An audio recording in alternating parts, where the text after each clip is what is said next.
Kitab Zakaria, penglihatan-penglihatan dalam pasal 1-8. Pasal 1, seruan untuk bertobat. Dalam bulan yang ke-8 pada tahun kedua zaman Darius, datanglah firman Tuhan kepada Nabi Zakaria bin Berekia bin Ido. Bunyinya, sangat murka Tuhan atas nenek moyangmu. Sebab itu katakanlah kepada mereka, beginilah firman Tuhan semesta alam. Kembalilah kepadaku. Demikianlah firman Tuhan semesta alam. Maka aku pun akan kembali kepadamu. Firman Tuhan semesta alam. Janganlah kamu seperti nenek moyangmu yang kepadanya para nabi yang dahulu telah menyerukan demikian. Beginilah firman Tuhan semesta alam. Berbaliklah dari tingkah lakumu yang buruk dan dari perbuatanmu yang jahat. Tetapi mereka tidak mau mendengarkan dan tidak mau menghiraukan aku. Demikianlah firman Tuhan. Nenek moyangmu, di mana mereka? Dan para nabi, apakah mereka hidup untuk selama-lamanya? Tetapi segala firman dan ketetapanku yang telah kuperintahkan kepada hamba-hambaku para nabi, bukankah itu telah sampai kepada nenek moyangmu? Maka bertobatlah mereka serta berkata, sebagaimana Tuhan semesta alam bermaksud mengambil tindakan terhadap kita sesuai dengan tingkah laku kita dan perbuatan kita, demikianlah Ia mengambil tindakan terhadap kita. Penglihatan pertama, para penunggang kuda. Pada hari yang ke-24 dari bulan yang ke-11, itulah bulan Syebat, pada tahun yang kedua zaman Darius, datanglah firman Tuhan kepada Nabi Zakaria bin Berekia bin Ido. Bunyinya, tadi malam aku mendapat suatu penglihatan. Tampak seorang yang menunggang kuda merah. Dia sedang berdiri di antara pohon-pohon murat yang di dalam jurang. Dan di belakangnya ada kuda-kuda yang merah jambu dan yang putih. Maka aku bertanya, apakah arti semuanya ini, ya Tuanku? Lalu malaikat yang berbicara dengan aku itu menjawab, aku ini akan memperlihatkan kepadamu apa arti semuanya ini. Orang yang berdiri di antara pohon-pohon murat itu mulai berbicara. Katanya, inilah mereka semua yang diutus Tuhan untuk menjelajahi bumi. Berbicaralah mereka kepada malaikat Tuhan yang berdiri di antara pohon-pohon murat itu. Katanya, kami telah menjelajahi bumi, dan sesungguhnya seluruh bumi itu tenang dan aman. Berbicaralah malaikat Tuhan itu, katanya, ya Tuhan semesta alam, berapa lama lagi engkau tidak menyayangi Yerusalem dan kota-kota Yehuda, yang telah 70 tahun lamanya kau murkai itu? Lalu kepada malaikat yang berbicara dengan aku itu, Tuhan menjawab dengan kata-kata yang ramah dan yang menghiburkan.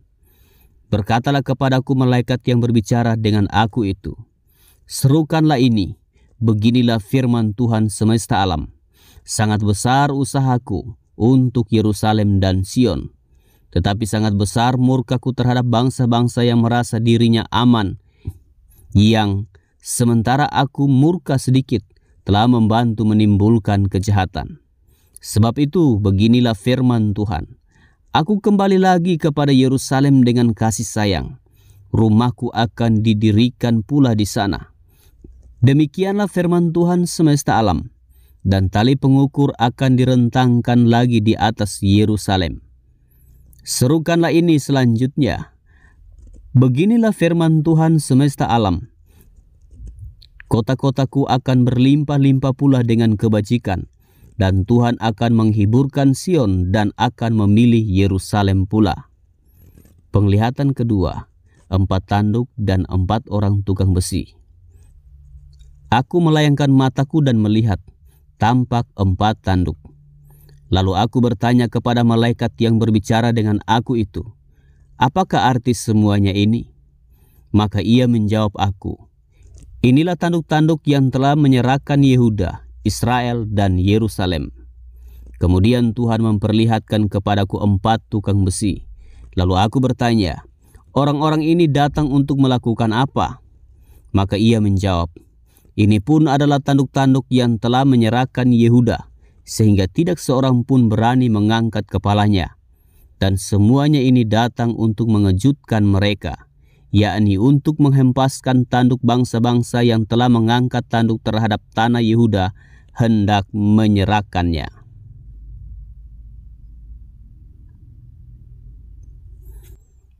Sakaria pasal 2.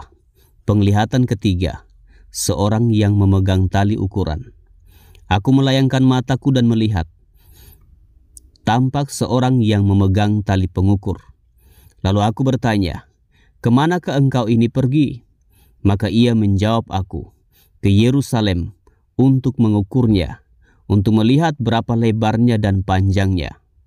Dan sementara malaikat yang berbicara dengan aku itu maju ke depan, majulah seorang malaikat lain mendekatinya, yang diberi perintah, "Berlarilah, katakanlah kepada orang muda yang di sana itu, demikian, Yerusalem akan tetap tinggal seperti padang terbuka oleh karena banyaknya manusia dan hewan di dalamnya. Dan aku sendiri, demikianlah firman Tuhan, akan menjadi tembok berapi baginya di sekelilingnya, dan aku akan menjadi kemuliaan di dalamnya." Orang-orang buangan dipanggil pulang. "Ayo, ayo, larilah dari tanah utara. Demikianlah firman Tuhan. Sebab ke arah keempat mata angin aku telah menyerahkan kamu. Demikianlah firman Tuhan. Ayo, luputkanlah dirimu ke Sion, hai penduduk Babel. Sebab beginilah firman Tuhan semesta alam, yang dalam kemuliaannya telah mengutus aku mengenai bangsa-bangsa yang telah menjara kamu. Sebab siapa yang menjamah kamu, berarti menjamah biji matanya. Sesungguhnya aku akan menggerakkan tanganku terhadap mereka, dan mereka akan menjadi jarahan bagi orang-orang yang tadinya takluk kepada mereka. Maka kamu akan mengetahui bahwa Tuhan semesta alam yang mengutus aku. Bersorak-sorailah dan bersukarialah, hai putri Sion, sebab sesungguhnya aku datang dan diam di tengah-tengahmu. Demikianlah firman Tuhan. Dan banyak bangsa akan menggabungkan diri kepada Tuhan pada waktu itu, dan akan menjadi umatku, dan aku akan diam di tengah-tengahmu. Maka engkau akan mengetahui bahwa Tuhan semesta alam yang mengutus aku kepadamu. Dan Tuhan akan mengambil Yehuda sebagai miliknya di tanah yang kudus, dan ia akan memilih Yerusalem pula. Berdiam dirilah, hai segala makhluk, di hadapan Tuhan, sebab ia telah bangkit dari tempat kediamannya yang kudus.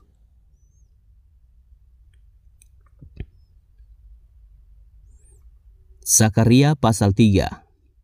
Penglihatan keempat, Imam Besar Yosua. Kemudian ia memperlihatkan kepadaku imam besar Yosua berdiri di hadapan malaikat Tuhan, sedang iblis berdiri di sebelah kanannya untuk mendakwa dia. Lalu berkatalah malaikat Tuhan kepada iblis itu, "Tuhan kiranya menghardik engkau, hai iblis. Tuhan yang memilih Yerusalem kiranya menghardik engkau. Bukankah dia ini puntung yang telah ditarik dari api?" Adapun Yosua mengenakan pakaian yang kotor waktu dia berdiri di hadapan malaikat itu, yang memberikan perintah kepada orang-orang yang melayaninya, "Tanggalkanlah pakaian yang kotor itu daripadanya."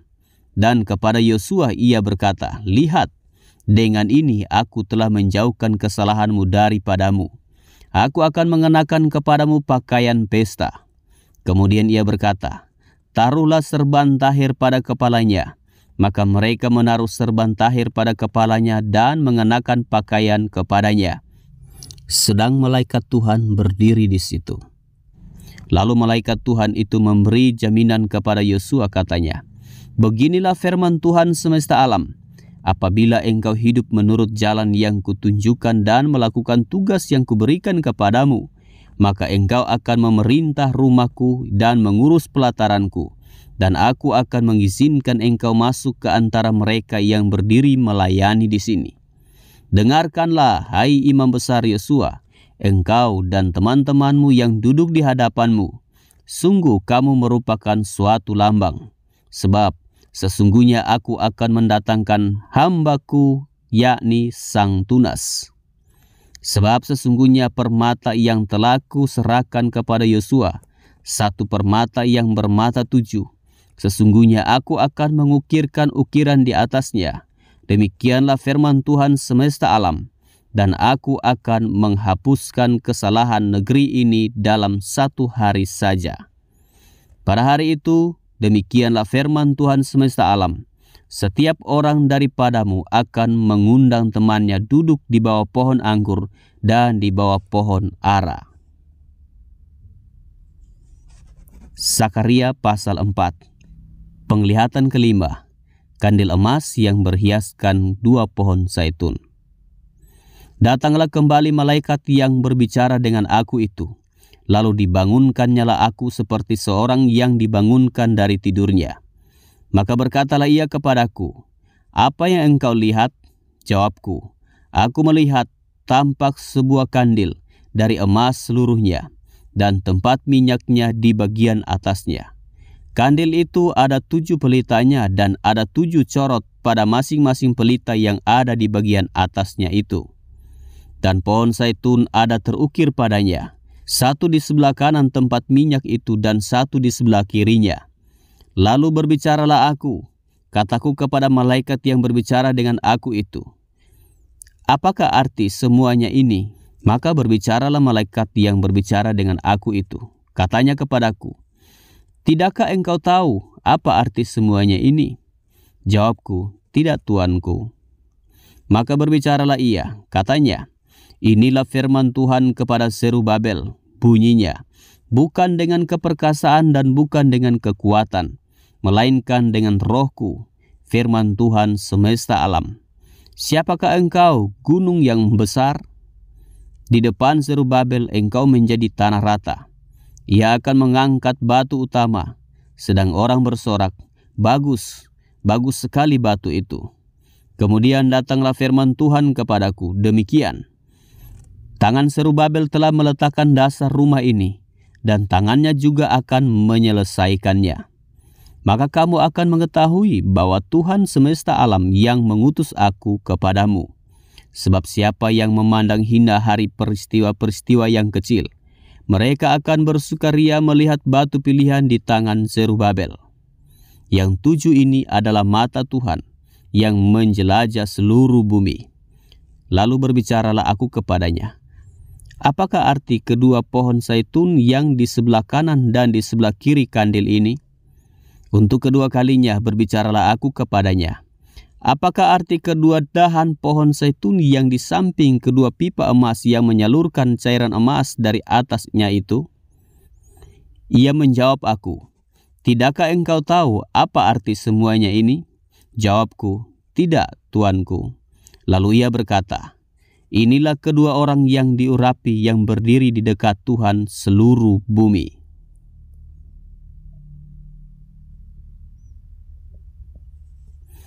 Sakaria pasal 5, penglihatan ke-6, gulungan kitab yang terbang.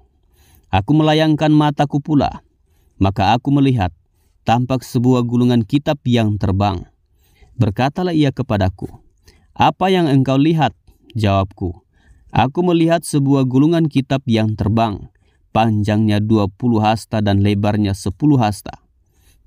Lalu ia berkata kepadaku, "Inilah sumpah serapa yang keluar menimpa seluruh negeri. Sebab menurut sumpah serapa itu, setiap pencuri di sini masih bebas dari hukuman. Dan setiap orang yang bersumpah palsu di sini juga masih bebas dari hukuman. Aku telah menyuruhnya keluar. Demikianlah firman Tuhan semesta alam. Supaya itu masuk ke dalam rumah pencuri dan ke dalam rumah orang yang bersumpah palsu demi namaku. Dan supaya itu bermalam di dalam rumah mereka dan memusnahkannya, baik kayunya maupun batu-batunya." Penglihatan ke-7, perempuan dalam gantang. Tampilah malaikat yang berbicara dengan aku itu, katanya kepadaku, "Cobalah layangkan matamu dan lihatlah apa yang muncul itu." Lalu tanyaku, "Apa itu?" Jawabnya, "Yang muncul itu sebuah gantang." Lagi katanya, "Inilah kejahatan mereka di seluruh negeri. Lihat, tutup timah gantang itu telah terangkat dan seorang perempuan duduk di dalamnya." Kemudian berkatalah ia, "Itulah kefasikan. Lalu didoronnyalah perempuan itu kembali ke dalam gantang dan dibantingnyalah batu timah itu ke mulut gantang. Lalu aku melayangkan mataku dan aku melihat, tampak tampil 2 orang perempuan yang sayapnya didorong oleh angin. Adapun sayap mereka adalah sayap seperti burung ranggung. Mereka mengangkut gantang itu di antara bumi dan langit. Bertanyalah aku kepada malaikat yang berbicara dengan aku itu, "Kemana mereka membawa gantang itu?" Jawabnya kepadaku, "Ke tanah Sinear, untuk mendirikan sebuah rumah bagi perempuan itu. Dan apabila itu selesai, maka mereka akan menempatkan dia di sana di tempat rumah itu didirikan."